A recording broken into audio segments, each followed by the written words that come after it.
And right now in studio, Doug Ritter. Some guys do have all the luck. I get to have guests in studio all hour. Doug Ritter from Knife Rights is with us. How are you, Doug? Hi, Gam. I'm great. It's good to see you. It's been an incredible year. It really has been. I mean, we've been covering the Knife Rights organization since you all began just a few years ago. What's 2007? 2009, we started with the battle with U.S. Customs on what was a switchblade and what was not. And then in 2010, we started with our own legislative efforts in the states.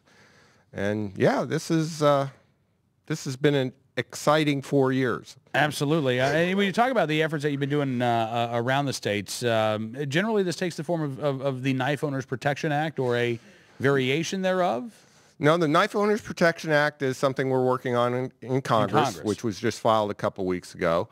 In the states, we are concentrating on either knife law preemption, which is just like firearms law preemption. Right. In other words, local municipalities and jurisdictions can't make laws more strict than state law. Mm-hmm.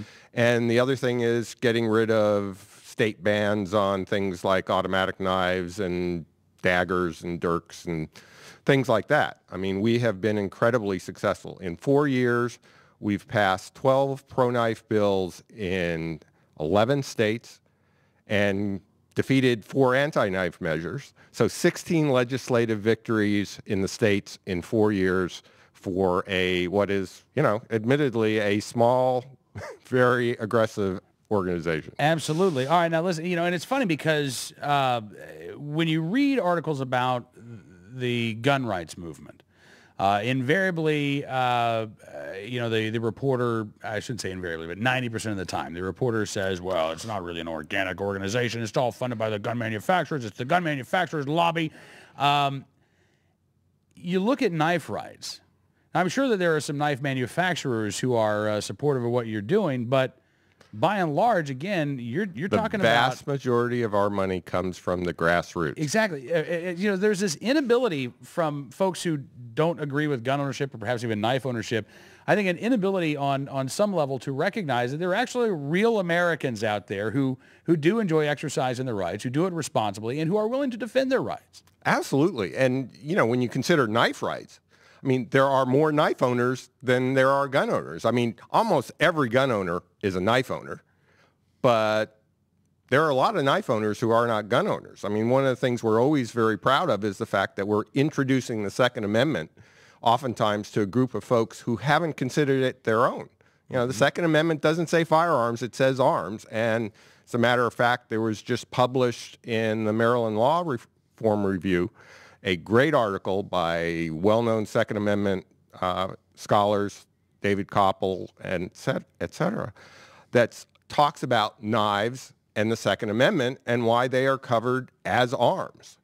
Our logo says it all. They are essential tools. They're essential tools used by millions of Americans every day. Mm-hmm. But when push comes to shove, they're essential rights too.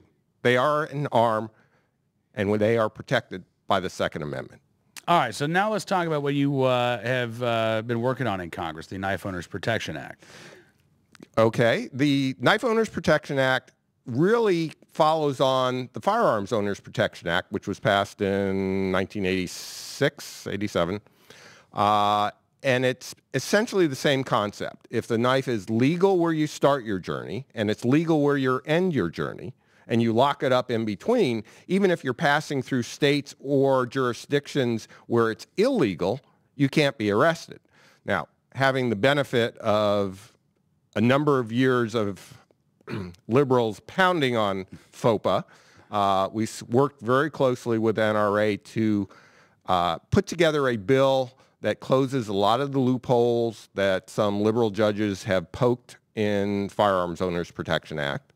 And we've also included a Title 1983 type of penalty within the bill itself so that, assuming it passes sooner or later, if you are arrested improperly, you can get the government to pay your legal bills when you win, or if they settle. And that is a tremendous incentive for the other side not to break the law. Mm-hmm. To abide by Congress's intent and to allow you to travel within the United States with your knives without worrying about being arrested. Wow. All right. Now, do you have a sponsor for this? Yes, the sponsor is Matt Salmon from Arizona. We've got 8 co-sponsors at the moment, and we're working on some others. You know, it's just started. Bill was filed a few weeks ago. Okay. I'm expecting a bill to be filed in the Senate. If not shortly, then very soon after the beginning of the year. We've got some sponsors and co-sponsors over there. And, you know, we're going to work it. It's, as you know, legislation in Congress doesn't happen overnight, but you've got to start.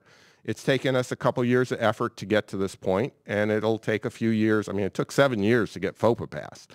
Hopefully we can beat that. Right. And I think it is the first proactive pro-knife bill ever introduced in the Congress of the United States in our entire history. Wow. Wow. All right. Now, see, that's progressive right there. We are nothing if not progressive, assertive, aggressive, determined. You know, we're getting things done. We are rewriting knife law in America. I mean, we did 5 states this year alone. Wow. That's incredibly impressive. I've got to ask you about New York because, you know, Mayor Bloomberg does not like knives any more than he likes guns. And there's been, you know, for years now, we've been talking about the NYPD and the city of New York going after individuals who have simple folding knives.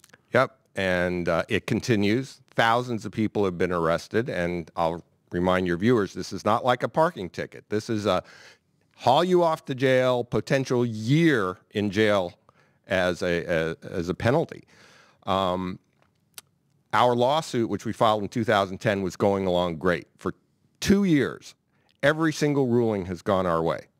And then a few months ago, for reasons unknown to anybody except the court, they transferred our case to a recent Obama appointee, and within a few weeks, she dismissed the case on standing with one of the most outrageous rulings you can believe. Now remember, the case is about vagueness. The case is about the fact that an individual, a citizen, can't possibly know what knife is legal or illegal because of the way that the city and the DA are prosecuting this.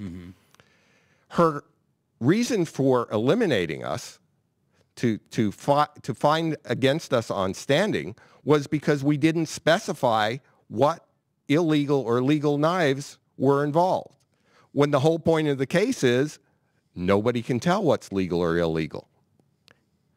So needless to say, we'll be filing our appeal. The notice of appeal will be filed probably next week.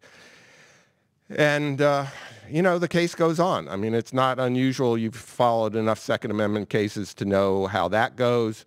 This is really no different, even though it's a vagueness case. It involves knives. Right. Evil knives that, you know, millions and millions of Americans and probably millions of New Yorkers carry every day. All right. Well, listen, Doug, I'm glad you could join us in studio, sir. I have a little present for you. You do? Yes, a little Knife Rights knife. Oh, awesome. Just to remind you what we're all fighting for. Thank you so much. I appreciate this. This is awesome.